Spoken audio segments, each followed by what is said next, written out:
जय श्री राधे कृष्ण। सकल कृष्णप्रेमी भक्तबृंदगण के जानाচ্ছি राधे राधे। आज 8 ज्येष्ठ 23 मे शुक्रवार। आज पवित्र अपरा एकादशी। आजकेर এই पवित्र दिने प्रतिदिনের মতো আজও সন্ধ্যাবেলা বসে পড়লাম পাঠ করতে। আজ আমি পরম ধর্মগ্রন্থ শ্রীমদ্ ভাগবত গীতা পাঠ করব। সকল কৃষ্ণপ্রেমীগণ এই পবিত্র গীতা পাঠ অবশ্যই শ্রবণ করুন এবং সকলকে উৎসাহিত করুন আজকের এই পবিত্র দিনে সকলে একবার হলেও যেন এই গীতা পাঠ শ্রবণ করেন।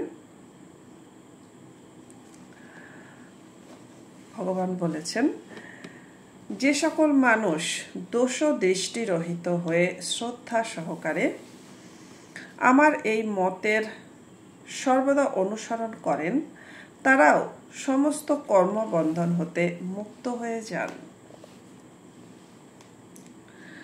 ভগবানের কথাগুলি ভালো, কিন্তু তিনি এত আত্মশ্লাঘা এবং অহংকারের কথা বলেছেন যে সব কিছু আমাকে অর্পণ করে দাও।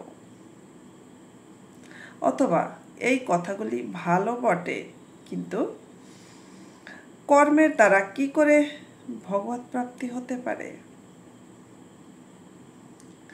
কর্ম তো জড় এবং বন্ধনকারক হয় ইত্যাদি ভাব মনে আনাই হলো ভগবানের অভিমতগুলিকে দোষ দৃষ্টিতে দেখা। সাধকদের ভগবান এবং তার অভিমত দুয়েতেই দোষ দৃষ্টি করা উচিত নয়। প্রকৃতপক্ষে সবই ভগবানের, কিন্তু মানুষ ভ্রমবশত ভগবানের এই বস্তু সামগ্রী নিজের বলে মনে করে বদ্ধ হয়ে যায় এবং কামনা বাসনার বশবর্তী হয়ে দুঃখ পেতে থাকে। সুতরাং এই আপনত্ব পরিত্যাগ করিয়ে মানুষের উদ্ধারের জন্য যেন সে চিরকালের জন্য সুখী হয়, ভগবান তার স্বাভাবিক করুণায় সমস্ত কর্ম তাকেই অর্পণ করার কথা বলেছেন। সুতরাং এটিকে দোষ দৃষ্টিতে দেখা উচিত নয়।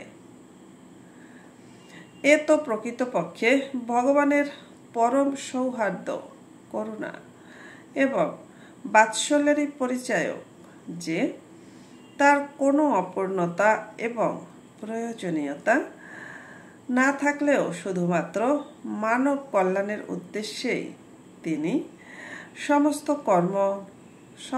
কর্ম তাকে অর্পণ করার কথা বলেছেন। ভগবানের মতবাদী জগতে সিদ্ধান্ত নামে পরিচিত। সর্বোপরি সিদ্ধান্তকেই এই স্থানে মতম পদ দ্বারা বলা হয়েছে। ভগবান তার সহজ সারল্য এবং নিরাভিমানতার জন্যই সর্বোচ্চ সিদ্ধান্তকে মত নামে অভিহিত করেছেন। এই মত বা সিদ্ধান্ত তিন কালেই একইভাবে বিদ্যমান, অর্থাৎ এতে কখনো কোনো রূপ পরিবর্তন হয় না। তা একে কেউ শ্রদ্ধা করুক বা না করুক। এখানে নিত্যম পদটি মতমের বিশেষণ নয় এবং অনতিষ্ঠন্তি পদেরই বিশেষণ, কারণ ভগবান হলেন নিত্য। সুতরাং তার সম্পর্কিত সকল বস্তুই নিত্য। ভগবানের মত নিত্য। ভগবানের মত হলো সর্বোপরি সিদ্ধান্ত এবং সিদ্ধান্ত তাকেই বলা হয় যা কখনো বদলায় না।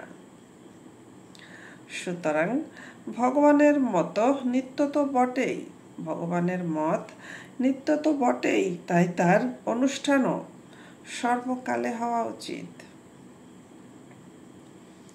এই স্থানে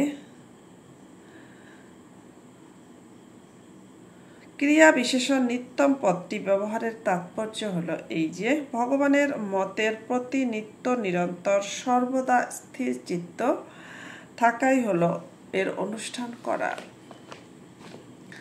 প্রশ্ন, ভগবানের মত কি এবং এর অনুষ্ঠান সর্বদা কি করে করা যায়?